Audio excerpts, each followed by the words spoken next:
My name is Sarah, and I work in operations at Meridian Tech Solutions. I've been here for 8 years, long enough to see 3 CEOs come and go, and long enough to know that the real power in any company isn't always sitting in the corner office. Richard Blackstone became our CEO 18 months ago, and from day one, he made it clear that he believed his Harvard MBA and his wife's family money made him untouchable. He strutted around our open-plan office like he owned not just the company, but every person in it. What Richard didn't know was that I'd worked closely with the previous CEO, and I still had friends in very high places. Richard's wife, Victoria, was a different story entirely. While he spent his days barking orders and threatening people's jobs, she would occasionally visit the office. She was polite, even kind, especially to the staff Richard treated like furniture. I noticed she always made a point to chat with Miguel, our night janitor, when she stayed late during company events. The first red flag came when Richard started making unreasonable demands on the janitorial staff. Miguel had been with the company for 12 years, never missed a day, and kept our office spotless.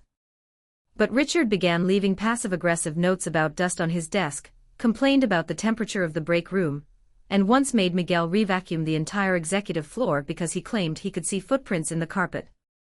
During our monthly operations meeting, Richard announced that he was implementing new cost-cutting measures. These are tough times, people. Everyone needs to tighten their belts. What he really meant was that he wanted to slash the janitorial budget and make Miguel work twice as hard for the same pay. When I suggested that overworking our most reliable employee might backfire, Richard's face turned red. Sarah, I don't recall asking for your opinion. Your job is operations, not human resources. Stay in your lane. The room went silent.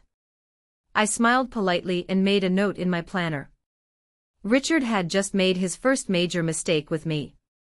Things escalated quickly after that.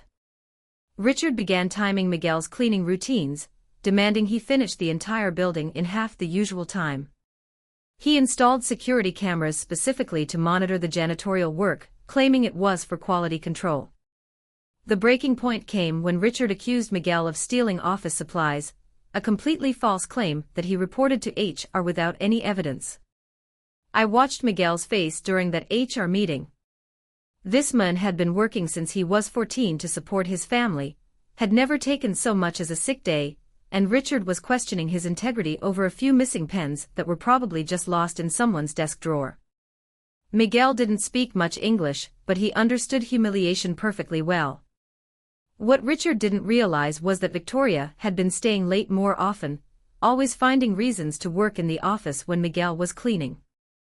I'd noticed their conversations becoming longer, more personal. She would bring him coffee, ask about his family, treat him like a human being. In a world where her husband treated everyone like disposable resources, Miguel's quiet dignity and work ethic stood out. The night everything changed, I was working late on quarterly reports when I heard voices from the executive conference room. The building was supposedly empty except for Miguel and me. Curiosity got the better of me, and I quietly walked toward the sound. Through the glass walls, I could see Victoria and Miguel sitting close together at the conference table. They weren't reviewing cleaning schedules. Victoria's hand was on Miguel's arm, and they were speaking in low, intimate tones. When she leaned in to kiss him, I understood exactly what kind of relationship had been developing under Richard's nose. I could have looked away, minded my own business, let the drama unfold naturally. But watching Miguel's face light up when Victoria smiled at him, seeing someone treat him with the respect and affection he deserved after months of Richard's abuse, I made a decision. Richard had declared war on good people, and he was about to learn that some battles have consequences he never saw coming. The next morning, Richard was in rare form. He'd apparently found a coffee cup in the break room sink, and was convinced Miguel was drinking company coffee on company time. This is theft, pure and simple. I want him written up immediately. When HR explained that the employee handbook actually entitled all staff to break room amenities, Richard decided to change the policy on the spot. That afternoon, I made a phone call to my old friend Janet, who now worked as executive assistant to the board chairman. We'd kept in touch over the years, sharing industry gossip and the occasional favor.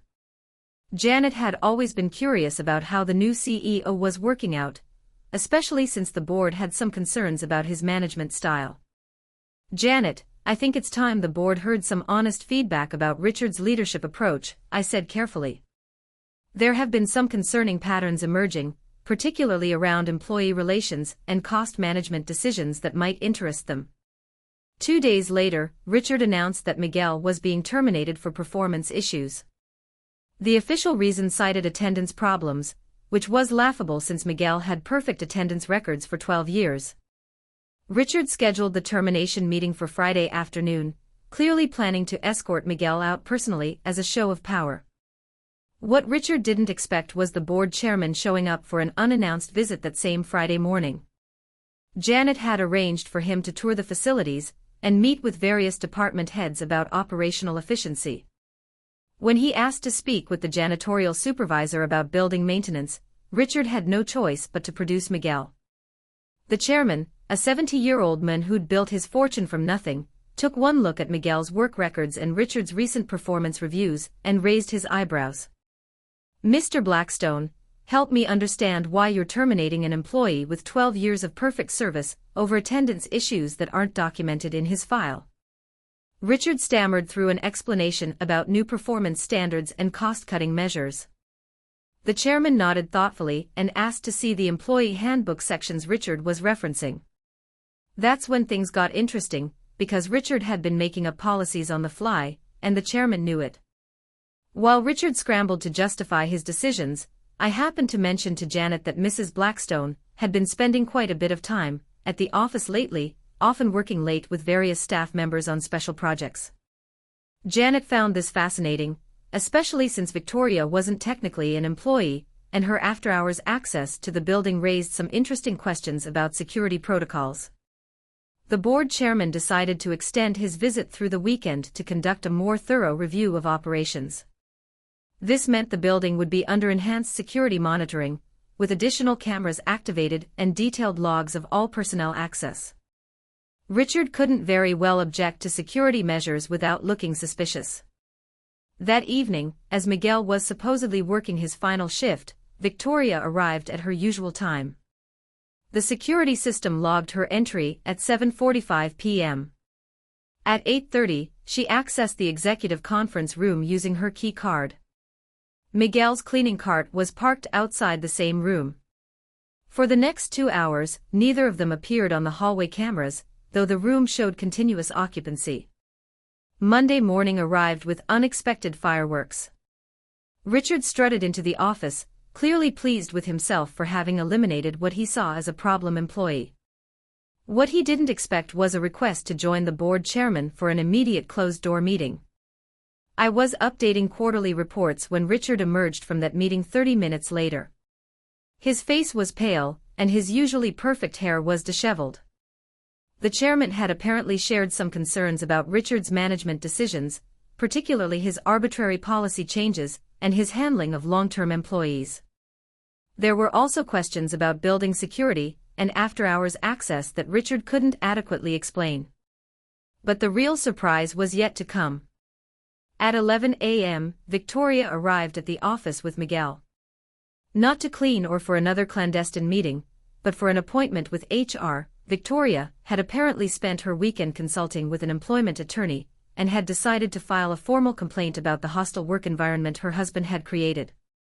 The complaint was devastating in its detail. Victoria had documented months of Richard's abusive behavior toward Miguel and other staff members. She had recordings of his racist comments, photos of his demeaning notes, and testimony from multiple employees about his arbitrary policy changes.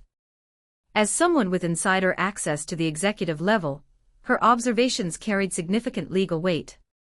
Even more damaging was Victoria's revelation that she had been conducting her own investigation into Richard's management practices at the board's request.